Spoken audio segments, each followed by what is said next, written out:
graça e a paz do Senhor seja com o seu espírito, amém? Pegue a sua Bíblia na sua mão, abra, por favor, no Evangelho de João. Vamos começar a nossa jornada essa noite. É um prazer mais uma vez estar aqui com os irmãos, para nós comermos na mesa do Senhor. Quantos creem que a palavra de Deus é o pão que alimenta o seu espírito? Diga amém. Quero dizer para você que o que está sustentando você não é o que você come no almoço e na janta. O que está sustentando você é a palavra de Deus, amém? Glória a Deus. Capítulo 17 do Evangelho de João. Abra, por favor. Vamos ler um versículo aqui para nós tomarmos como base do que nós queremos falar essa noite, queremos compartilhar com os irmãos essa noite. Versículo 3 diz assim: e a vida eterna é esta, que te conheça a ti, o único Deus verdadeiro, e a Jesus Cristo, a quem enviastes. Vamos ler mais uma vez? E a vida eterna é esta, que te conheçam a ti, o único Deus verdadeiro, e a Jesus Cristo, a quem enviastes. Quantos podem dar glória a Deus pela palavra de Deus? Que riqueza desse versículo aqui, né, irmãos? Queridos, deixa eu dizer algo para você. A vida cristã é mais do que frequentar uma igreja 2 ou 3 vezes por semana. É mais do que carregar uma Bíblia na mão. É mais do que dar dízimo e ofertas. É mais do que participar da ceia uma vez por mês. Tudo isso tem o seu lugar e tudo isso é muito importante. Você está congregando, você dá os seus dízimos, as suas ofertas, você participar da ceia, tudo isso tem o seu lugar, tem o seu valor. Mas preste atenção, se você viver só nisso, você vai ser um cristão raso, você vai ser um crente raso, você vai ser uma pessoa de pouco conhecimento de Deus. Porque o foco da vida cristã, o propósito da vida cristã, não é apenas frequentar a igreja, dar dízimo, tomar a ceia, não é? Essas coisas que nós fazemos, não. O propósito e o foco da vida cristã é conhecer a Deus. Essa é a vida eterna. Aqui Jesus está definindo o que é ser cristão e o que nos move e o propósito pelo qual nós devemos viver. Nós devemos viver para um propósito: conhecer a Deus, conhecer o único Deus verdadeiro e conhecer o seu Filho. Essa é a vida eterna, essa é a vida cristã. Foi para isso que Deus te chamou, para você o conhecer, para você conhecer o seu Filho, para você saber que você tem um Deus verdadeiro e que você precisa conhecê-lo, o seu poder, a sua vida, a sua capacidade, não é? É muito ruim, irmãos. É muito ruim quando você senta com uma pessoa que você sabe que ela tem anos de caminhada, que ela tem anos de vida cristã, e você senta com ela para conversar, para comungar com ela, e você logo percebe que ela entende bem de igreja, ela conhece a doutrina dos cristãos, ela conhece as denominações, ela sabe como que a igreja funciona, mas ela tem pouca realidade, ela tem pouca vida de Deus, ela tem pouco conhecimento de Deus. Quando você a questiona, quando você pergunta para ela, o que Deus tem falado com você? O que você tem de conhecimento de Deus? Você consegue transmitir Deus mais do que uma religião? Você consegue falar mais de Deus do que da sua igreja, das suas doutrinas, do seu caminhar cristão? Não é? No Brasil tem uma denominação que para você ser membro dela, você tem que ler o estatuto e o regimento interno. Enquanto você não lê, não estuda o estatuto e o regimento interno, você não se torna membro daquela igreja. Mas isso não é vida cristã. Vida cristã é conhecer a Deus, irmãos. É saber o Deus verdadeiro que você tem. E eu vou repetir, é muito ruim quando você senta com pessoas que você sabe, você percebe que elas são rasas no conhecimento de Deus. Tem pouca revelação de Deus, não é? Paulo diz assim: olha, irmãos, Cristo em vós a esperança da glória. É Cristo em nós, é a vida de Deus em nós que vai manifestar a glória de Deus. Eu disse isso aqui uma vez, eu repeti, eu converti numa igreja rica financeiramente, uma igreja batista, rica, tinha muito dinheiro, para os padrões da época, muito rica então. E ela trazia os grandes homens de Deus para pregar lá. Então vinham aqueles grandes homens de Deus e grandes mulheres de Deus para pregar. E eles contavam das suas experiências, eu era um novo convertido. E eu ficava ouvindo aqueles grandes pregadores, eu ficava ouvindo aquelas grandes pregadoras, e eles contando as suas experiências, e eles falando de um Deus que eles conheciam, e eles transmitindo para nós um Deus que foi revelado a eles. E eu me lembro que um dia, irmãos, eu me desesperei num culto. Foi um grande homem de Deus pregar lá, e aquele homem, queridos, tinha tanta revelação de Deus. Aquele homem, ele descortinou, ele nos fez ver Deus de uma forma tremenda, como a vida daquele homem expressava Deus, e como aquele homem sabia ensinar a respeito de Deus, e eu fiquei maravilhado, como aquele homem conhecia Deus. E eu estava bem no meio da igreja, os bancos eram de madeira, aquilo foi uma experiência que eu tive com Deus, e eu me prostrei ali no chão daquele banco de madeira, eu disse: Deus, graças a Deus, obrigado por esses homens de Deus, obrigado por essas mulheres de Deus, obrigado pelo privilégio de ouvir um homem que sabe tanto a seu respeito, obrigado pelo privilégio de ouvir um homem que conhece o Senhor numa medida muito maior do que eu. Mas eu não quero viver uma vida cristã, irmãos, ouvindo, sendo ensinado por meio de experiências de homens.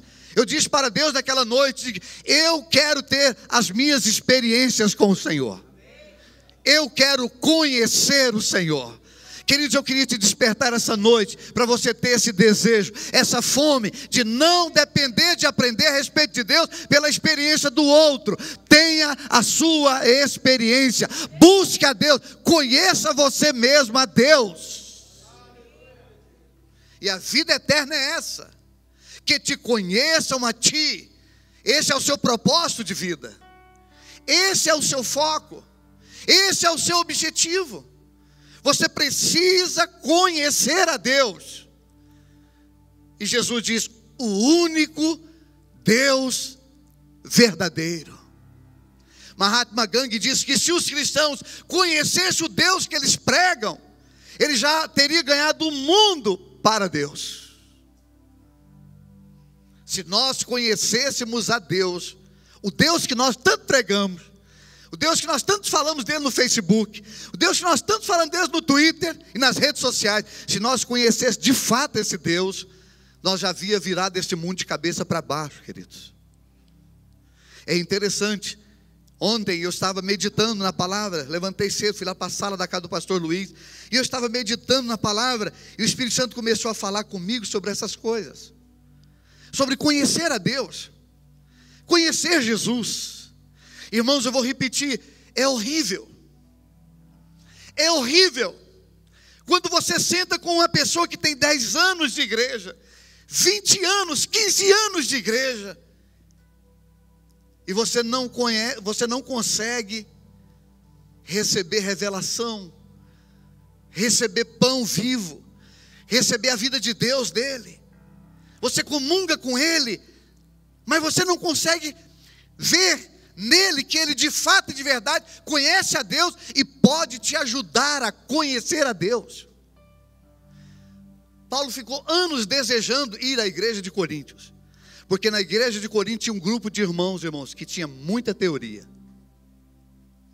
Paulo diz que alguns deles se auto-intitulavam apóstolos, e Paulo diz assim: eu quero ir ter convosco, eu quero estar aí com vocês. Aí Paulo disse: eu quero estar aí com vocês, para dar a vocês, para entregar a vocês algumas revelações. Eu quero ensinar a vocês a respeito de Deus, e conhecer os soberbos que há entre vós, gente que tem uma linguagem, mas não acrescenta nada, Irmãos, o que acrescenta na vida das pessoas que estão ao seu redor é o conhecimento que você tem de Deus. Filosofia não acrescenta nada. Falar de um Deus que nós não conhecemos na prática não funciona. Não adianta nós falarmos daquilo que nós não sabemos de fato e de verdade como que é. É ruim você pregar por aquilo que você ouviu de outros. Jó viveu assim, irmãos, quase 50 anos da sua vida. Ele servia a Deus de ouvir falar. Então o que as pessoas falavam para Jó, Jó transmitia. Se alguém falasse para Jó, Jó, Deus é amor, aí Jó dizia para as pessoas, Deus é amor. Ele servia de ouvir falar. Então as pessoas diziam, Jó, Deus cura. Então Jó falava para as pessoas, Deus cura. Mas chegou um momento na vida de Jó, irmãos, que Jó começou a ouvir um homem chamado Eliú, capítulo 32 de Jó, depois se você quiser ler em casa. Ele começou a ouvir um homem chamado Eliú. Eliú, no livro de Jó, é uma figura do Espírito Santo. Dali para frente a vida de Jó muda. E Jó chega no final da vida dele assim, eu te conhecia só de ouvir falar, mas agora os meus olhos te veem, agora eu conheço o Senhor, agora eu provei, eu toquei, eu vi a glória de Deus. Agora eu não falo mais só de ouvir, eu sei que o meu Redentor vive. Você sabe que o seu Deus vive? Você sabe que Ele não te abandona? Você sabe que Ele está com você todo o tempo? E que é poderoso para fazer infinitamente mais do que tudo quanto pedimos ou pensamos, segundo o seu poder que opera em nós. Precisamos ir além de um culto, irmãos. Precisamos ir além de dízimos e ofertas. Precisamos ir além de tomar a ceia uma vez por semana. Precisamos conhecer a Deus. Esse é o sentido da vida cristã. Que te conheçam a ti. Essa é a oração. Jesus está orando por nós. Está dizendo, Pai, eu oro para que eles entendam o objetivo da vida cristã. Para que eles entendam o que realmente interessa. Que eles conheçam a ti. O único Deus verdadeiro. Nós precisamos entender isso, irmãos. Só o nosso Deus é verdadeiro. Todos os outros são falsos, mas o nosso é verdadeiro. E a Jesus Cristo a quem tu enviastes. Queridos, volte aqui algumas páginas comigo. Volte para o capítulo 15. Deixa eu te mostrar algo aqui. E antes de eu ler esse versículo, eu quero te dizer uma coisa. Deus, muito mais do que você, quer que você o conheça. Deus está mais interessado que você conheça Ele do que você mesmo. Posso ouvir um amém? Deus é um Deus de relacionamento, irmãos. O seu Deus é um Deus de relacionamentos. O que Deus busca em você é relacionamento, para que você o conheça. E é interessante como que Jesus tenta mostrar isso para os discípulos. Essa semana eu pedi que vocês lessem o capítulo 14, o 15, o 16 e o 17 do Evangelho de João. Porque aqui tem ensinamentos profundos. Aqui no capítulo 15, no versículo 15, Jesus diz assim: já não vos chamo servo, porque o servo não sabe o que faz o seu Senhor. Mas tenho-vos chamado amigos, porque tudo quanto ouvi de meu Pai, vos tenho dado a conhecer. Olhe para mim. Jesus está mudando aqui as coisas. Jesus está mudando. Olha, eu não vou chamar vocês mais servo. Tem muitas pessoas que gostam desse título, né? O servo do Senhor. Tinha um colega meu de seminário, né? Sempre que ele me via, ele abria os braços e dizia: o servo do Deus vivo. E eu achava aquilo tão bom, né? Eu ficava tão cheio quando ele falava aquilo para mim, né? Todas as vezes que ele me encontrava: ô servo do Deus vivo. Eu ficava, que isso? Eu sou servo do Deus vivo. E ele me abraçava, né? Mas aqui Jesus está mudando as coisas. Jesus disse: olha, eu não vou mais chamar vocês de servo. Porque servo aqui é o empregado. Servo aqui é aquele que só trabalha. Ele diz: porque o servo não sabe o que o seu Senhor faz. O servo não entra na intimidade. Quem aqui tem um amigo íntimo? Você tem uma pessoa que é muito amigo seu. Quem tem aqui? Dá glória a Deus. Eu tenho amigos, irmãos, que sabem coisas da minha vida mais do que a minha família, mais do que meus pais. Jesus está dizendo: olha, não vai ser mais patrão e empregado. Muitos cristãos relacionam com Deus assim: Deus é um ser todo poderoso que está lá no céu, lá no seu trono, e Ele está aqui lutando pela vida e clamando. Quem sabe Deus vai usar de misericórdia com Ele e fazer alguma coisa. Quem sabe Ele merece alguma coisa de Deus. Irmão, Jesus está mudando isso aqui, porque Deus quer que você o conheça. Deus quer se revelar a você. Aí você olha e diz: eu, comedor de feijão? É exatamente você, um comedor de feijão. Deus quer se revelar a você, e Deus não quer esconder nada de você. Já não vos chamo servo, não, chega, não vai dar mais. Porque no Velho Testamento, é isso, irmãos. No Velho Testamento é um senhor e um servo, mas Jesus está mudando agora. Ele diz: não vai ser mais assim, eu vou mudar agora. Vocês não vão ser mais servos, nós vamos mudar isso. Nós vamos ser amigos. Eu chamo vocês de agora para frente de amigo. E tudo que o meu Pai falar comigo, e tudo que o meu Pai revelar para mim, eu vou entregar a vocês. Porque mudou o relacionamento. Não é mais servo, é amigo. Você tem um lugar especial em Deus, queridos. Preste atenção. Tem duas pessoas na Bíblia que nos ensinam sobre isso aqui. A primeira delas é Abraão. Estude a história de Abraão. Sabe o que a Bíblia diz sobre Abraão? A Bíblia diz que Abraão era amigo de Deus. Como a história de Abraão é linda, irmãos. Abraão com 100 anos, a sua mulher com 90 anos tiveram um filho. Abraão, ele conheceu um Deus vivo. É por isso que até hoje os judeus dizem Deus de Abraão. Porque Abraão era amigo de Deus. E no Novo Testamento você tem João. João era amigo de Jesus, irmãos. Sabe o que a Bíblia diz sobre João? A Bíblia diz que João, ele se deitava, né, no colo, no peito de Jesus. Escute. Jesus, ele relacionou com a multidão, com as multidões. Ele relacionou depois com os 12. Depois ele relacionou com 3. E depois ele relacionou com 1. Esse 1 era João. Era o amigo de Jesus. Eu li algo certa vez sobre esse relacionamento de Jesus com João. O autor diz que Jesus, por muitas vezes, ele abria o coração. Ele falava das suas lutas com João. João ouvia o clamor do Senhor. João tinha uma amizade. Ele sabia de coisas, irmãos, que nenhum dos outros discípulos sabiam. Quem escreve sobre a divindade de Jesus?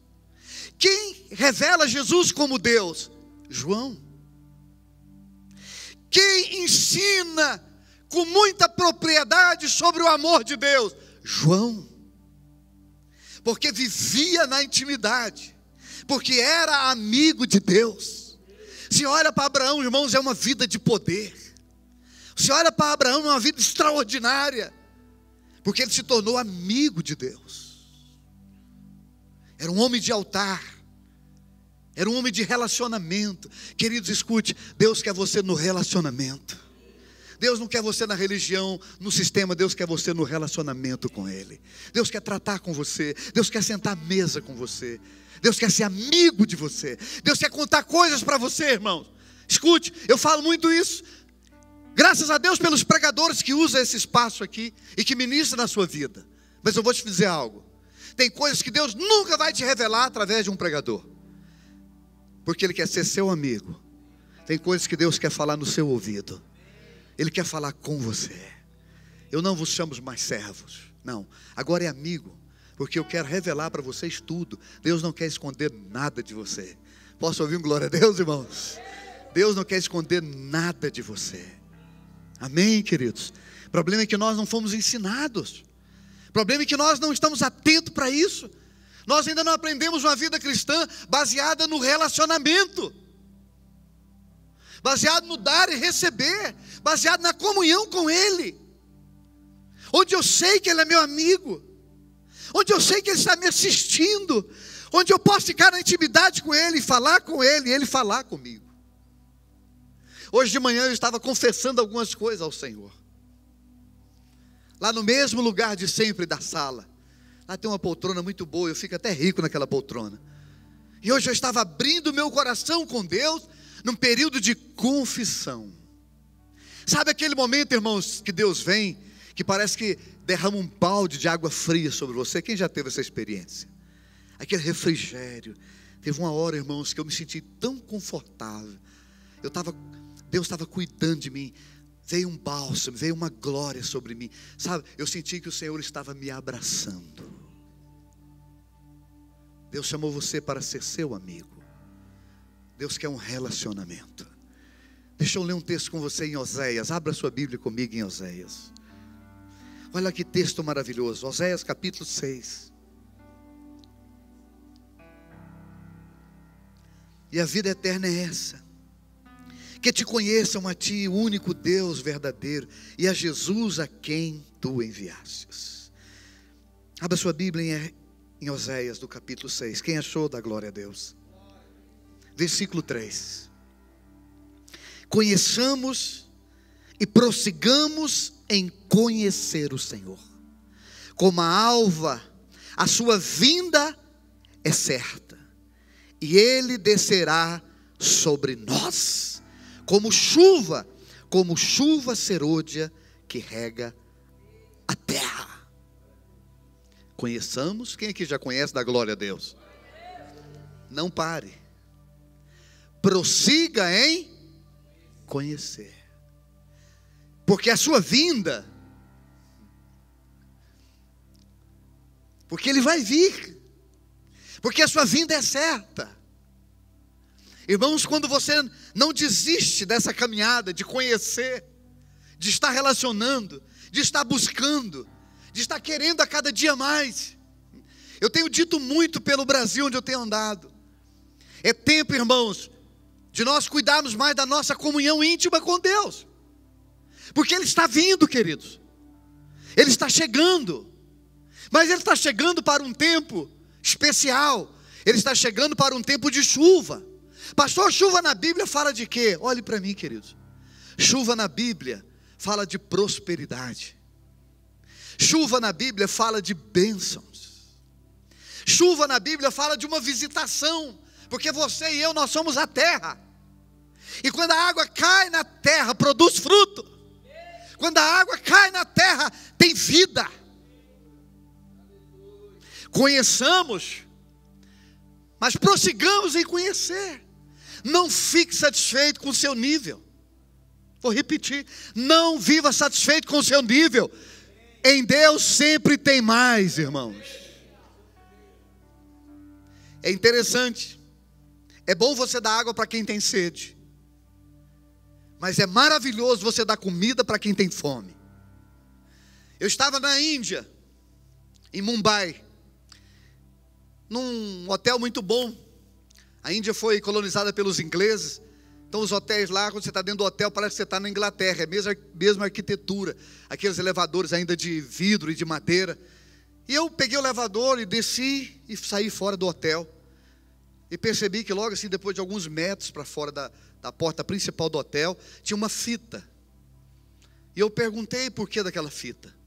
Aquela fita é para os pedintes não chegar e não incomodar as pessoas que estão no hotel. E eu desci algumas escadas e passei por aquela fita. E tinha mendigos, pessoas muito pobres ali, esmolando. E eu cheguei perto de uma criança. E aquela criança pegou na minha calça, assim, irmãos, ó. Ela apertou a minha calça. E ela puxou a minha calça. E ela abriu a boca e fez assim: porque ela sabia que eu não sabia o idioma dela. Então ela pegou na minha calça e puxou, e ela abriu a boquinha e fez assim: E eu entendi que ela estava com fome. E eu entendi que ela queria comida. Irmãos, eu comecei a chorar, vendo aquela menina puxar a minha calça, e ela não entendeu nada, porque eu caí num choro. Porque ali eu entendi o que é a fome. E naquela cena, o Senhor abriu um telão diante de mim e disse: quem dera. Olha o que o Espírito Santo ministrou a mim. O Espírito Santo disse: quem dera que o meu povo tivesse essa fome de mim, tivesse essa fome da minha presença. Queridos, nós somos um povo, infelizmente, sem fome da presença de Deus. Nós temos tudo, queridos, você não tem ideia. A não ser que você estude muito, você não tem ideia do preço que muitos homens pagaram para que toda essa revelação chegasse nas suas mãos. Essa é uma geração, irmãos, que tem tudo para servir a Deus, que tem meios para conhecer a Deus que muitas gerações não tiveram. Quantas pessoas na China que até hoje, querido, até nos nossos dias, sonham em ter uma Bíblia. No século passado, quando Deus começou a fazer um mover na China, os cristãos conseguiram uma Bíblia. E eles arrancaram todas as páginas daquela Bíblia e distribuíam de forma bem oculta entre eles. E um cristão tinha uma página da Bíblia. E ele lia aquilo, ele decorava aquela página, ela ficava toda amarelada, e ele ficava anos ali lendo aquela Bíblia, aquela página, esperando uma oportunidade de encontrar outro cristão. Ele se comunicava através de gestos, códigos, porque poderia haver pessoas do comunismo infiltradas no meio deles e matar eles. Então ele descobria um cristão e dizia: o que você tem aí? Ele disse: eu tenho a primeira página do Evangelho de João. Ele disse: eu tenho Gênesis capítulo 17. E aí ele trocava a página, e às vezes ele ficava meses, anos com aquela página, até ele encontrar um outro cristão. E era uma fome que eles tinham da palavra. Mas nós temos toda a revelação de Deus à nossa disposição, não é? Temos lugares confortáveis para orar, temos bons pregadores, né? O Facebook hoje você abre, ele está cheio de versículos, está cheio de palavra, está cheio de pregações. E tudo isso tem o seu lugar, mas é mais do que isso, irmãos. É uma intimidade entre você e Deus. Conheçamos e prossigamos em conhecer a Deus. É um processo. Você não pode perder a fome. Você não pode perder a sede de Deus. Você não pode deixar de continuar, irmãos. É triste, queridos. Eu falo isso talvez em todas as pregações minhas, mas é triste ver a situação de boa parte dos cristãos hoje, que já perderam a fome, que vão à igreja de forma religiosa, que dão o dízimo, que vai na oração de vez em quando, e esses são os que mais enchem os olhos dos pastores, porque a grande maioria é só uma vez por semana no domingo e olha lá. E o restante do tempo corre-se atrás de dinheiro, o restante do tempo corre atrás desse mundo, das coisas desse mundo. São cristãos rasos, irmãos, cristãos que não conhecem a Deus, cristãos limitados. Irmãos, nós não podemos servir o Deus que nós temos e viver uma vida limitada. Não podemos, nós não podemos servir o Deus que nós temos e não ver milagres. Eu tenho, irmãos, no meu currículo, algumas manifestações de Deus na minha vida, coisas extraordinárias que Deus fez através de mim, que Deus fez na minha comunhão com Ele. Mas é interessante como que nós não damos valor a essas coisas, irmãos. Eu estava num culto lá na África, e eu vi, irmãos, como que aquele povo tem fome de Deus. Não tem comida, não tem roupa, não tem vestimenta, não tem água potável. Se você beber água lá, provavelmente você vai para o hospital. A água é contaminada. E depois de um culto longo, irmãos, de horas de adoração, onde eu preguei um tempão, passei o microfone para o pastor, e ele fez uma ceia, pregou mais uns 40 minutos, e depois eles continuaram cantando e adorando a Deus, e você olha para eles assim, eles sorrindo. Um culto que começou de manhã e acabou 2, 3 horas da tarde. Aí nós vamos para o fundo da igreja comer uma comida que foi feita para nós especial, um frango. E nós estamos lá comendo frango atrás da igreja, e muitos deles de longe olhando, com o olho comprido. Pastor Osnei disse assim: olha, muitos desses que estão aqui, provavelmente hoje não comeram nada, Pode ser que tenha pessoas que já tem 2 dias que não come nada. Mas você olha para eles, tem um sorriso. Você olha para eles, irmãos, tem uma fome não de comida, tem uma fome de Deus, tem uma fome de conhecer o Senhor. Eu declaro que você não vai ter mais fome de comida, você vai ter fome de conhecer o Senhor. O profeta Isaías fala isso. Ele diz: haverá um tempo que Deus vai derramar na terra fome, mas não é fome de comida, é fome dEle, é fome da presença dEle, de conhecer Ele, irmãos, de saber que a chuva vem para aqueles que conhecem. A chuva vem para aqueles que conhecem. Essa chuva serôdia, irmãos, ela vinha nos tempos de Jesus, no mês de março e abril. E sabe qual era o propósito dessa chuva? Amadurecer o fruto. Quando você se dispõe a conhecer a Deus, queridos, se prepare para uma vida de frutos. Se você continuar lendo o capítulo 17 do Evangelho de João, Jesus vai falar assim: olha, eu separei vocês, eu escolhi vocês para um propósito, para vocês frutificarem, para vocês produzirem frutos. Mas ninguém frutifica, irmãos, sem primeiro relacionar, sem primeiro conhecer. No livro de Atos, eu não sei exatamente onde está, mas você pode encontrar. Alguns rapazes foram expulsar um demônio. E quando ele chegou lá, aquela pessoa possuída por um demônio, e o demônio deu uma surra neles. E depois que antes do demônio dar uma surra deles, os demônios disseram assim: nós sabemos quem é Paulo, o demônio falando. Eu sei quem é Paulo e eu conheço a Jesus Cristo. Mas quem? Mas vocês, quem vocês são? Veja que o diabo sabia quem era Paulo. E o diabo disse com a boca dele: e nós conhecemos a Jesus.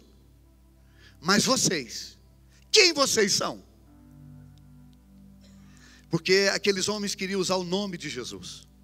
Aqueles homens queriam usar o poder que Paulo estava usando, sem conhecer a Deus. E o diabo deu uma surra neles. Porque o diabo disse: eu sei, eu conheço Paulo, eu sei quem é o apóstolo Paulo. Ou seja, se fosse ele aqui me expulsando, eu saía, porque eu sei que ele conhece o Deus que ele serve, e eu sei também de Jesus. Mas e vocês? Irmãos, não há nada mais importante do que isso. A vida cristã é isso, é conhecer a Deus. E quando você relaciona, se prepare para as chuvas de Deus. Se prepare para a chuva serôdia, onde os frutos amadurecem, onde tem uma vida de colheita. Irmãos, é triste uma vida cristã seca. É triste uma vida cristã sem resultados. É triste uma vida cristã que você não vê o poder de Deus, que você não vê as manifestações de Deus. Smith Wigglesworth, ele disse: se for para mim viver uma vida cristã normal, eu não quero. Aí ele explicou o que é uma vida cristã normal. A vida cristã normal para Smith Wigglesworth era carregar uma Bíblia, falar de um Deus, ir numa igreja e falar de um Deus que você ouviu falar tanto dele, mas que ele não opera em você. Um Deus que você fala do poder dele, mas você nunca curou um doente.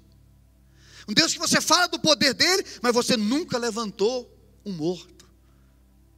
Um Deus que você fala da santidade dele, mas você nunca é santo. Um Deus que você fala da beleza dele, mas quando as pessoas olham para a sua vida, não vê essa beleza em você. Era isso que ele estava dizendo. Agora eu preciso terminar com você, querido. Eu quero ler outro texto no livro de Daniel.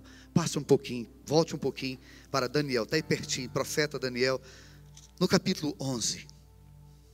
Quem recebe essa palavra dá glória a Deus.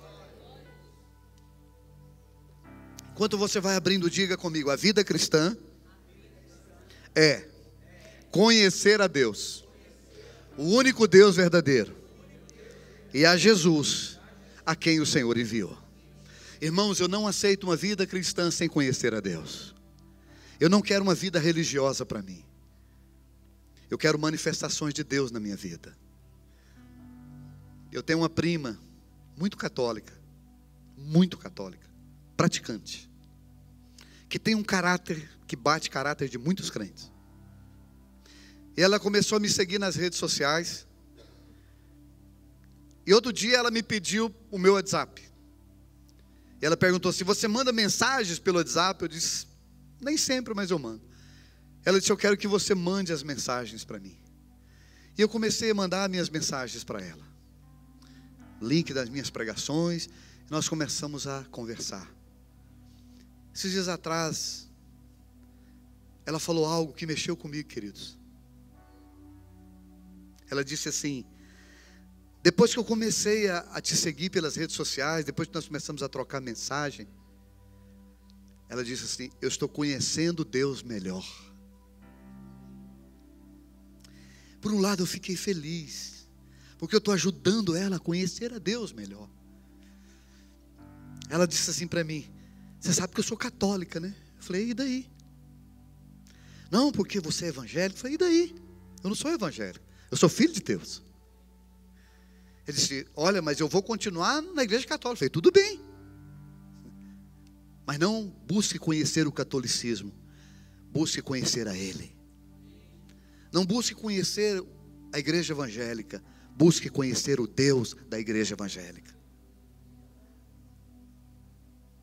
O sentido da vida cristã é esse, irmãos. É chato falar de um Deus que você não tem realidade dele, que você não conhece Ele.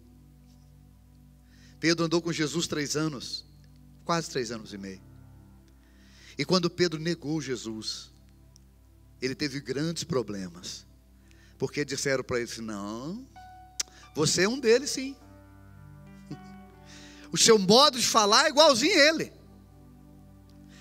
Tem como mais você negar. Pedro já estava com a aparência de Cristo. O propósito da vida cristã, irmãos, é Cristo se manifestar em você. É uma vida, não é uma religião. Não é conhecer o regimento interno da virtude. Não é conhecer o estatuto da igreja virtude. É conhecer o Deus da igreja virtude. O Deus verdadeiro. O nosso Senhor. Ele quer ser seu amigo. A Bíblia fala de um homem que andava com Deus, chamado Enoque. A Bíblia diz assim: olha, Enoque andava com Deus. Preste atenção nisso. A gente lê na nossa Bíblia assim: Enoque andava com Deus. Parece assim que Deus andava e Enoque andava do lado ou atrás de Deus. Mas se você pegar aquele texto e estudar ele no original hebraico, está explicando o seguinte: Enoque andava e Deus andava com Enoque. Ou seja, se Enoque fosse na faculdade, Deus ia com ele. Se Enoque fosse no supermercado, Deus ia com ele. Todo lugar que Enoque ia, ele levava Deus. Todo lugar que eu e você, todo lugar que você frequenta, você tem que levar Deus. Agora o texto diz assim: Enoque andava com Deus e já não era. Esse é o propósito. O propósito é você andar com Deus e você não ser. Como assim, pastor? É você andar com Deus e você não ser, mas Ele ser em você. Hoje eu recebi uma mensagem. Eu me desliguei do ministério Ouvir e Crer. E hoje eu recebi uma mensagem, aquela menina perguntando, questionando, né? Por quê? Eu disse para ela: mas eu não deixei Deus. Mas eu não deixei de andar com Deus. Porque eu já estava com esse texto no meu espírito quando ela ligou para mim. Porque Deus falou nesse texto hoje de manhã comigo. Eu disse: eu me desliguei de um ministério, mas eu não me desliguei do meu Deus. Estava chegando no aeroporto esses dias, uma pessoa falou assim para mim: você agora está sem cobertura? Falei: como é que é? Você desligou do Ouvir e Crer, você agora está sem cobertura? Falei: não, eu estou coberto pelo amor de Deus, pelo sangue de Jesus. Queridos, eu não vou me apegar a sistema religioso e a denominações. Eu vou conhecer o meu Deus. Eu vou andar com homens de Deus. Eu amo o pastor Heber, quero andar com ele, mas eu quero conhecer a Deus. Eu tenho percebido, irmãos, que o sistema nos atrapalha muito conhecer a Deus. Nós perdemos muito foco. E nós não podemos perder. O foco é conhecer a Deus. Irmãos, eu sei que essa igreja, ela está sendo chocada pelo Espírito Santo. O Espírito Santo está sobre essa igreja. Isso aqui vai crescer de forma maravilhosa. Isso aqui vai expandir muito, irmãos. Vocês devem tomar cuidado, porque amanhã vocês serão milhares de milhares de milhares. E você não pode perder o foco. A vida cristã é conhecer a Deus e prosseguir conhecendo a Ele. Não fique embriagado com crescimento, com grandes coisas. O Brasil está cheio de pastores embriagados. Cresceu suas igrejas, viraram semideuses. Não tem tempo mais para orar, não tem tempo mais para a palavra.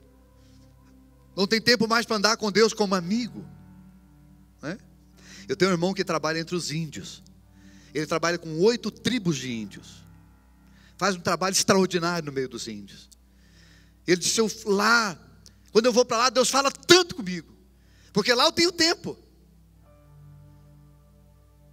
Lá de vez em quando eu vou caçar com os índios ou vou pescar. Mas o resto do tempo, eu fico pregando para os índios, adorando, ensinando eles a adorar. E eu fico lá dentro do mato, só eu e Deus e a Bíblia. E lá Deus fala comigo todos os dias. Quem recebe essa palavra? Diga comigo, eu não posso perder o foco. E o foco é conhecer a Deus, o Deus verdadeiro, e a Jesus Cristo. Amém, queridos? Olha aí, Daniel capítulo 11, quem achou da glória a Deus? Vamos terminar no versículo 32. Aos violadores da aliança, ele com lisonjas perverterá. Mas o povo que conhece ao seu Deus se tornará forte e ativo. E o povo que conhece o seu Deus, e a igreja virtude, se conhecer o Deus que ela tem, se tornará um povo forte e ativo. Deus não chamou você para se perder. Deus não chamou você para ser um quebrador de alianças. Não, Deus chamou você para você o conhecer e se tornar forte.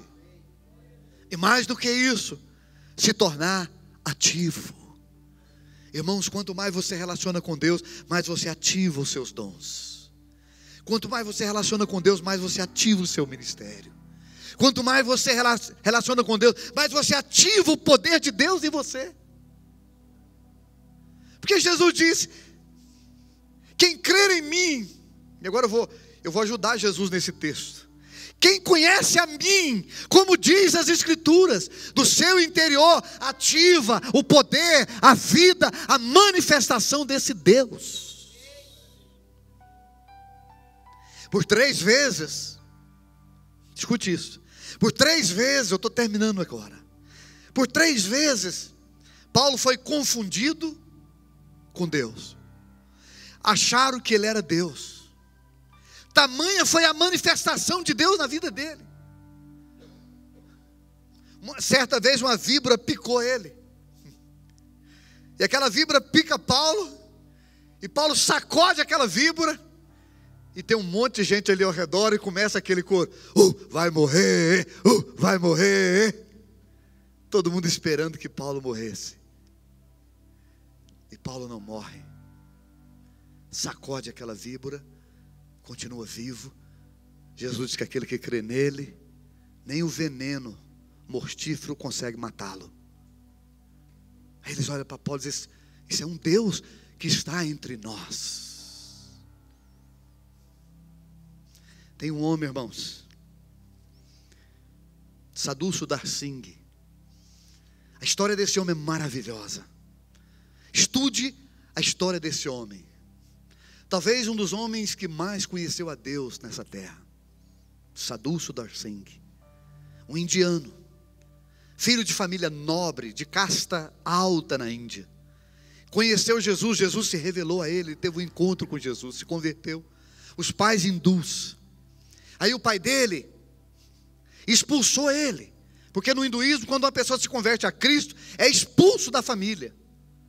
E ele foi expulso, porque o pai dele pediu que ele negasse Jesus, e ele disse que não poderia negar o Senhor dele.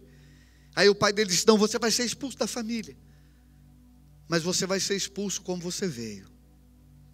Tirou toda a roupa dele, deixou apenas com um calção, um pano que tampava aqui à frente. Ele saiu de casa seminu, descalço.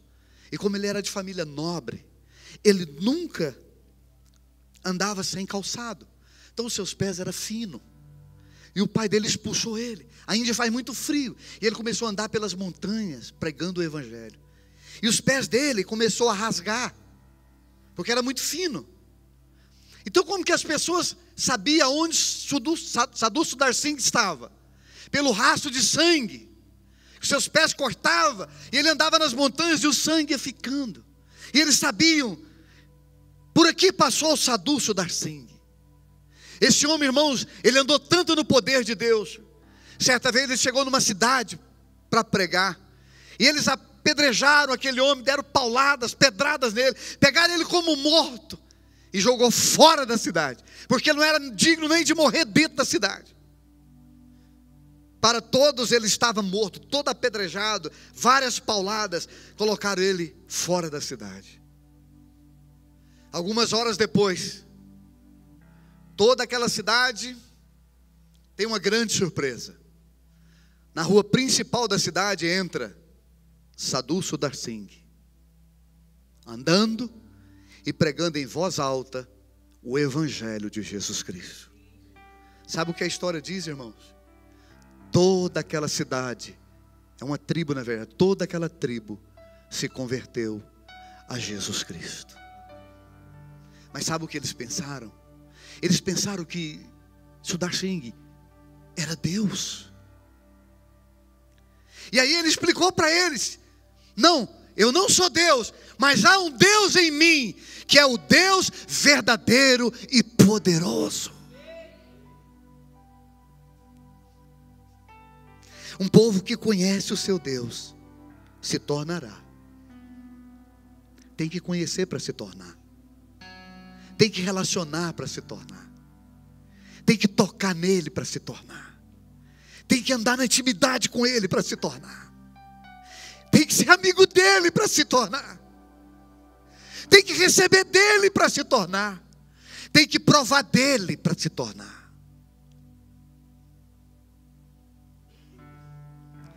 Por que os apóstolos, irmãos, com exceção de João, todos foram mártires? Por que eles morreram como morreu? No século XV para o século XVI, tinha um homem na Inglaterra, chamado William Tyndale. Esse homem andava no poder de Deus de forma maravilhosa. Esse homem conheceu a Deus de uma forma fantástica. Foi ele que fez a tradução da Bíblia King James. Esse homem, ele cria tanto no poder de Deus, irmãos. O rei da Inglaterra, cheio de ira, ficou 10 anos procurando ele na Inglaterra. Todos os becos, todas as ruas da Inglaterra para matá-lo. Ele fazendo a tradução da Bíblia, dos originais hebraico, aramaico e grego para o inglês. Depois de 10 anos, que ele já tinha concluído a tradução e feito 30.000 Bíblias, o rei da Inglaterra o pegou e amarrou uma corda nele, uma madeira aqui, fez uma grande fogueira e começou a empurrar aquele homem na direção do fogo. E lá de cima o rei dizia para Tyndale: Tyndale, negue o seu Deus, que você terá uma coroa na Inglaterra. E ele calado. E eles foram chegando perto do fogo. Quando chegou bem próximo do fogo, o fogo já estava queimando os seus pelos do rosto. Alguém disse para ele que ele podia se expressar, falar alguma coisa.